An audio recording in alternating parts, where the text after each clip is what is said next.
Listeners, how are we all? Yeah, and Neville, coming to share your journey or the chapters of the traumas of your dealing with council and management with your bus company down at Dover.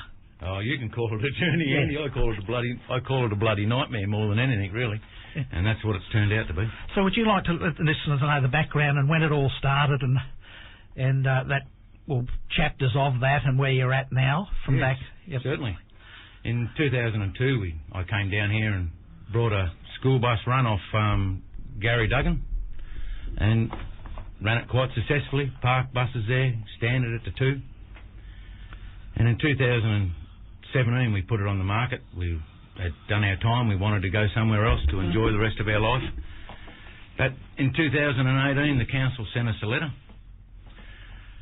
saying that our buses were parked illegally and it was against the planning scheme. So, which was a bit of a laugh. So we rang the council straight away to say what's going on. Can we see anything? And the first comment was, no, we've made our decision, move your buses, they're illegal. And we thought, no, this is not right. So we rang a lawyer, wanted meetings, and we've never met, we've met with one council member back in 2019, never met with the general manager, never met with anyone. Oh, I'll tell another lie.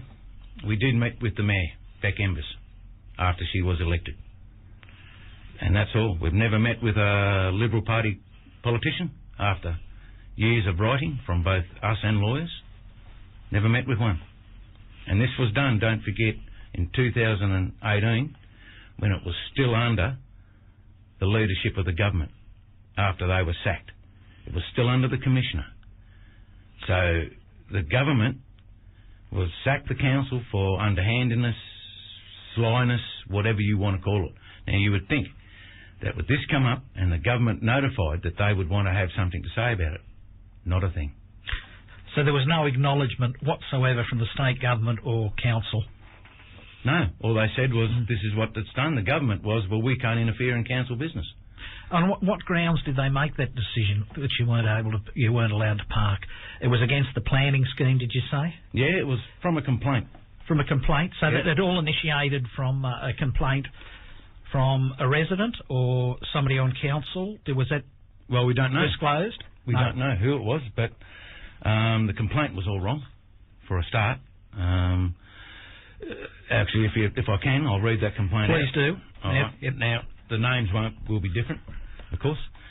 On March the 9th, which happens to be my birthday, at 12 minutes past 2 and 18 seconds, Joe Blow rang to say he believes a bus service is being run out of a property that didn't have approval. The address is 39 Cemetery Road, Dover. He said that they have access on Cemetery Road, but the buses go out of a back entrance onto a narrow dirt road. He has seen a couple of potential accidents that could have been serious if they had occurred. He knows for certain that there is no school pickup on that back road. Now, how they got this was against the planning scheme out of that is totally wrong. So this Joe Blow, was he part of council? I don't know. You don't know? No, I don't know whether he was a part of council or not. Well, it should be known, shouldn't it? You should be, given the courtesy of a community member and a business of buses, you should have had with government or the person that put the complaint forward to be able to resolve it and see where it was coming from, whether it was a state government, council or a neighbour. You would have thought that would be on your mind to think that they didn't have the courtesy to let you know that. Is that that would be very concerning even today? Well, the concerning thing too is that council never discussed this complaint with us. We got this complaint out of Freedom of Information. Council never discussed this. They never sat down and said this is what the complaint is. They never asked us how we enter and exit our property. And the funny part about it is we exit the property onto Cemetery Road, which is a bitumen road. We enter the property via Mackay Street.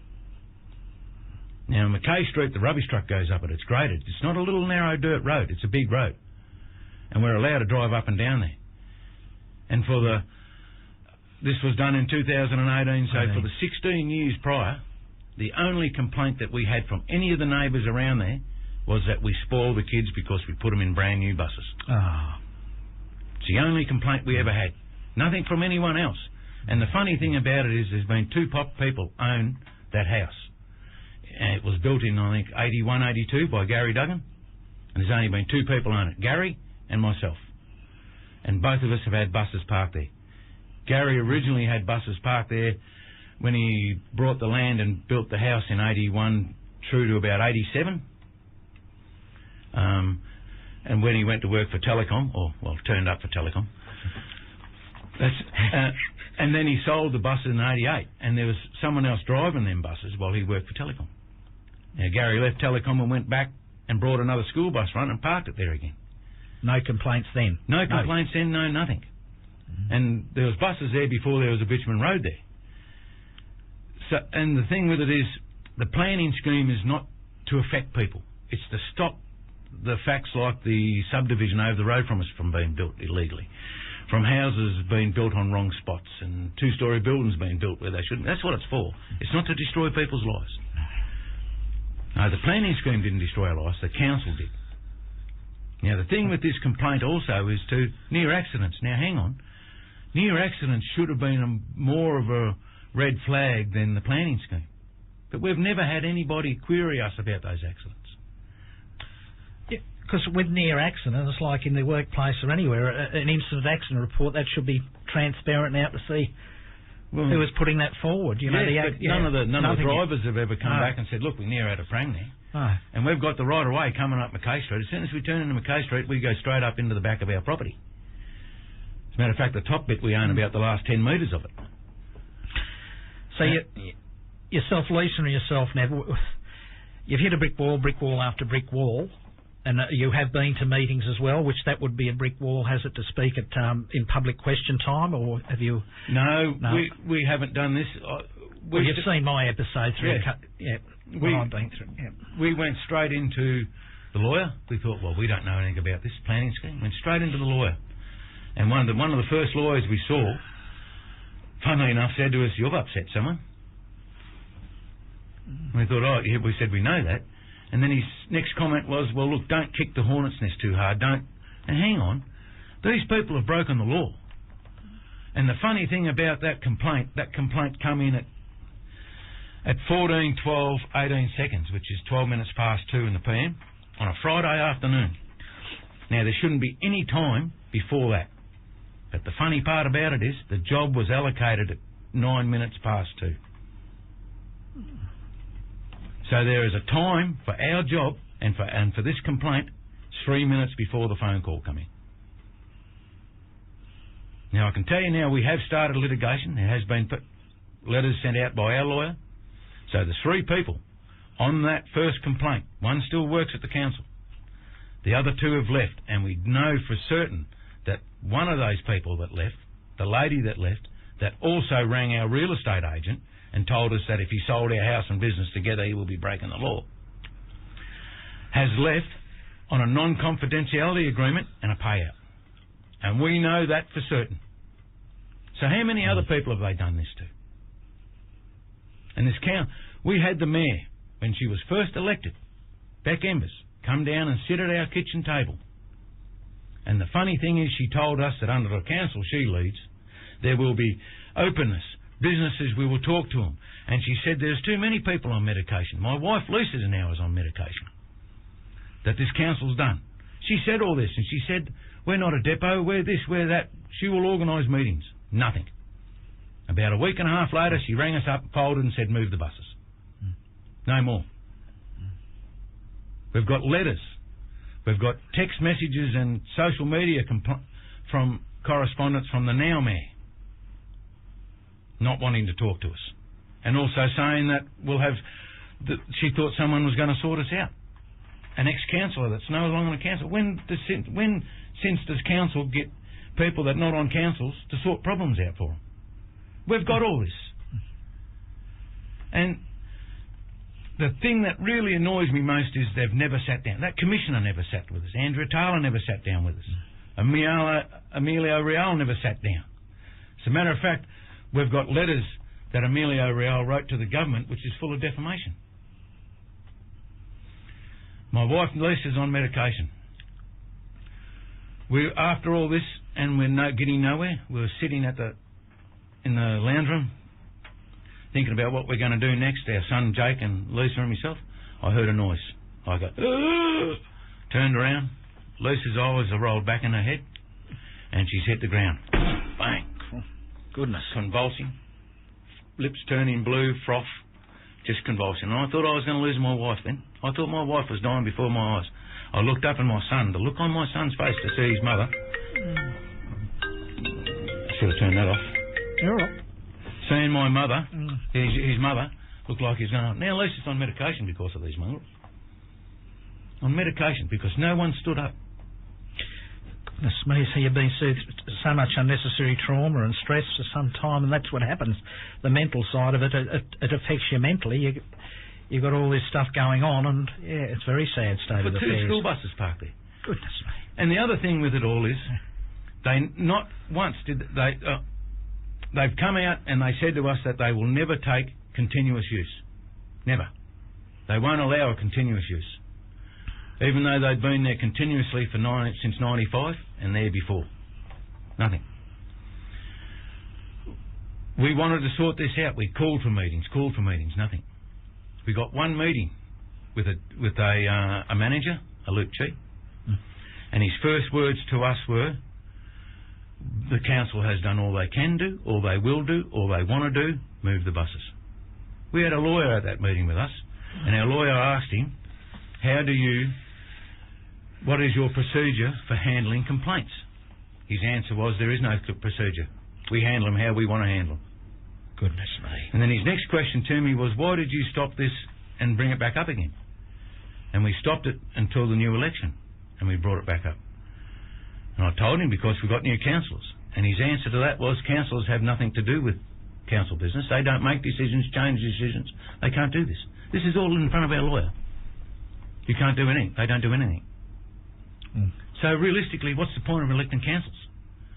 We have faceless people standing behind the scenes, as in managers and general managers, this one here is a bit dodgy the way he was elected or got the job.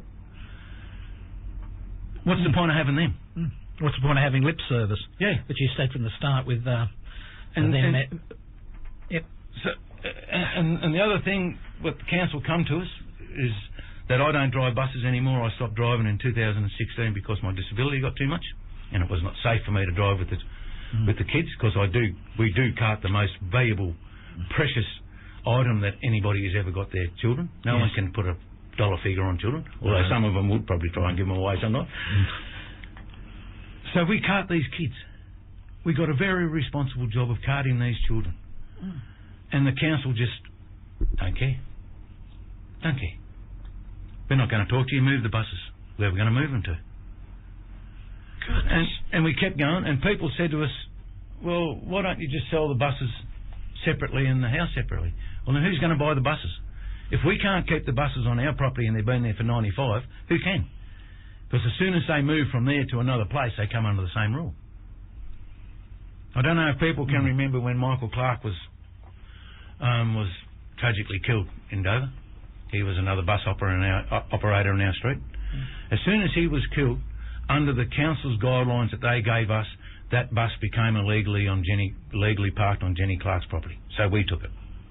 We took it over and parked it down out because Jenny didn't need that hassle. Not one thing from the council. And we had 3 buses parked there then. But the thing with it, council said to us, they said if one person lived there and drove the bus, you can have 1 bus parked there. If 2 people lived there and drove the buses, you could have 2 people parked there. So hang on, what are they against? Are they against the buses being parked there or the people that live there and drive them? Because what's the difference who drives the buses? They're still parked there. And they are only parked there. There's no servicing done, there's no fuel on site, there's no passengers get off or get on. There's no bus parts lying around everywhere over the yard. It's a very big and it's a very clean yard. It's 1.5 acres. There's 3 entrances. So there's none of that. So it doesn't matter who drives them. They're parked there. But that was their reason, and they knew that I didn't drive the bus, so they knew no one who lived there and parked there drove the buses. Why has this happened? Why do you think? Well, it happened because I think it was 2008. We had a neighbour that got a rooster. The rooster wasn't there before when we were there; it just appeared, and it was waking us up at all hours of the morning and night, like roosters do. And so we saw a councillor about that. Mike Wilson, we saw about that actually. And we had a petition, which was, we got crucified for that petition. Absolutely crucified by people. Got phone calls through the night about roosters being kept in residential areas. We rang every councillor that was in then, except for one, Gary Doyle, who had passed away. And out of those 8 councillors, 7 of them said roosters should not be in residential areas. Only one councillor told us, piss off, put up with it, go away. Goodness. And when we got to the meeting, it was pulled away. We had to put a law down that is an environment protection law that covers everything. If you can hear a noise consistently in any room of your house, I think it's apart from the toilet, which is weird, it is a continuous noise, it is a noise complaint. Now that rooster got put in a chrome box, all sweet. But because we cracked that, they didn't like it. They even had a go at our bus stops. Rang us up one day and said, we have a problem with one of your bus stops in Arve Road. And I thought, okay, well, how about we go for a drive down the whole run and sort all the bus stops out? And the council said to us, no, we're only not interested in the ones on the highway. We're interested in the ones in town. Okay. So I get the letter from the council about the complaint of the bus stops, and the original bus stop they complained about wasn't in the letter. And the funny part about it is, 2 of those bus stops out of the 5 were not used anymore. The other 3 were used by 3 other operators, Tassie Link and 2 other school bus operators. None of them got asked about it. None of them got said you can't park there. And out of 2 of those bus stops, 2 of them were on the highway and council had put bus stops at them. So they knew they were bus stops. And this is only about us. And look, and we've had the thing about, you're a mainlander, piss off back to the mainland to go away. And we laugh at it because that's what it is. But then I sit there and think, hang on, where do you tell the local people to go when they're getting screwed by the council? Where do you tell these people in this subdivision over the road from us that have got no roads, no curb and guttering, that are paying extraordinary prices for land and houses with nothing? Where do you tell them to go? Where do you tell the lovely elderly lady that was one of the first women people that we met when we come here 20 years ago? Her and her husband carted freight into this area for God knows how many years. Her late husband worked for me.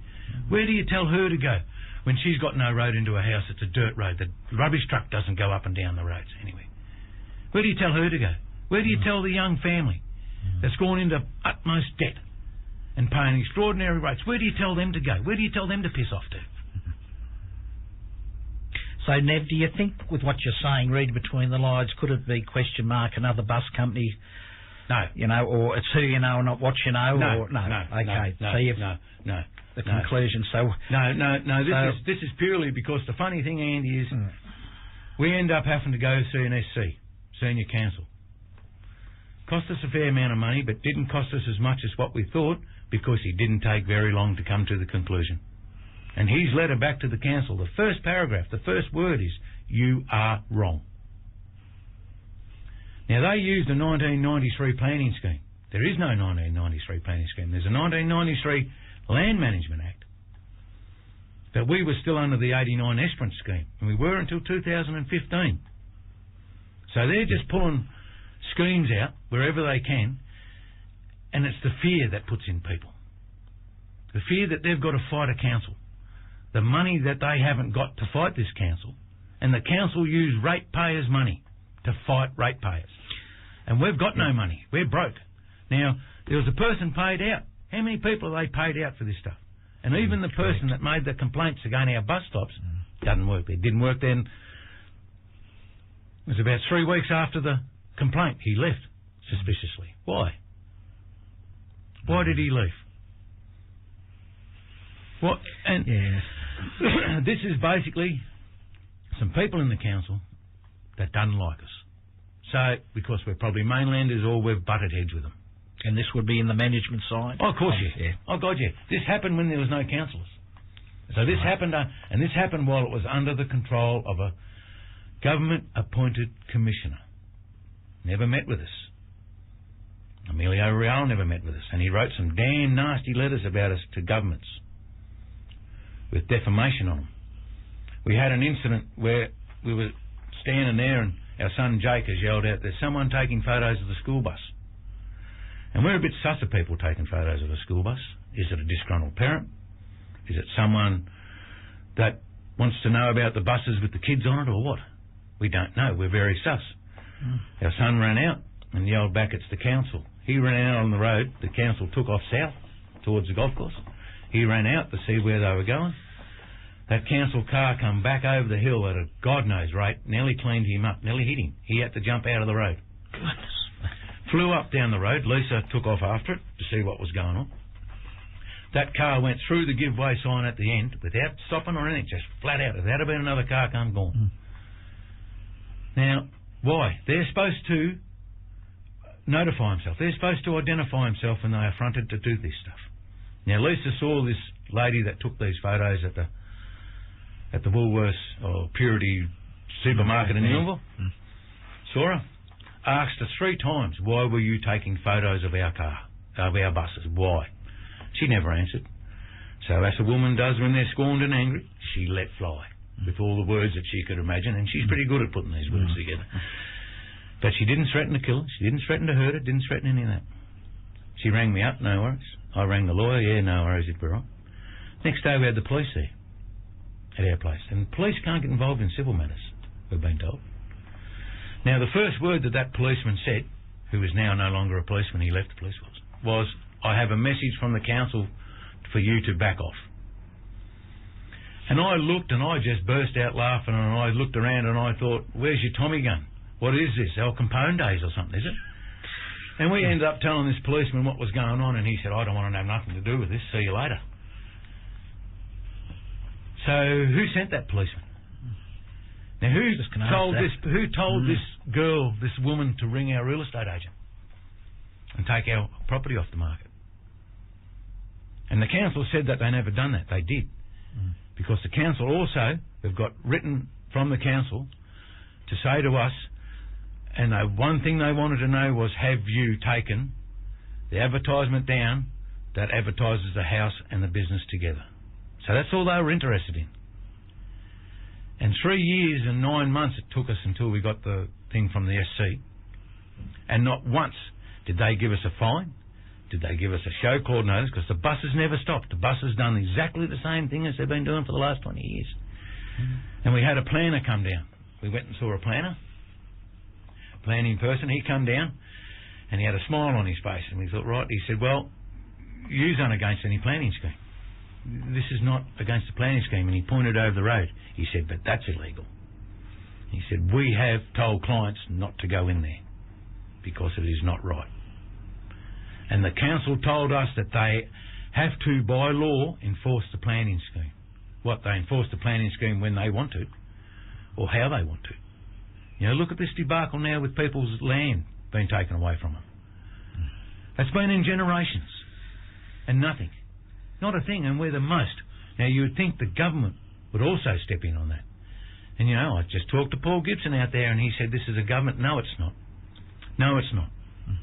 This is a council definition. That opportunity was there, and it was worthwhile for you to let loose and say your piece to Paul. Oh, it's not the first time. The acknowledgement, did he acknowledge or what? Typical thing. Oh, look, it's it's the same as all these councils. You know, we've heard lately that they want to make council elections compulsory. Yes. So that means they're going to fine you if they don't. Same as state and federal elections, which is a farce. All right. So you don't think so, Nev? That's going in the right direction? Well, no, I don't. Okay.